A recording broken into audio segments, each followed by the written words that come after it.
ada Siliwangi, ada Getah Pusat. Jadi ini kami sampaikan kepada Bapak rombongan dari DPRA, ini Getah Pusat ini bukan bermasalah, tetapi ada persoalan karena dikenakan mungkin input Bapak Gubernur Aceh, sehingga ini tidak bisa kita bawa keluar sebelum diolah. Tapi kita sama-sama mengetahui hanya di sini ada beberapa mungkin yang aktif hanya PT Ikan Hijau. Jadi ini perlu nanti sebagai pertimbangan kita karena input ini masyarakat tidak bisa bebas menjual ikan. Menurut pantauan kami kalau ini bisa bebas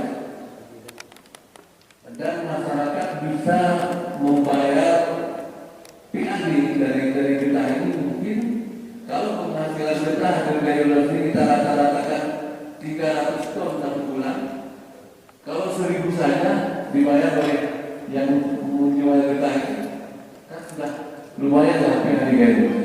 Tapi pada saat ini kami juga di DPR belum jelas dari rencana itu berapa satu bulan yang bisa memberikan PAD. Itu menjadi persoalan. Jadi ini mungkin melalui Pak DPRA ini bisa dibicarakan di Banda Aceh.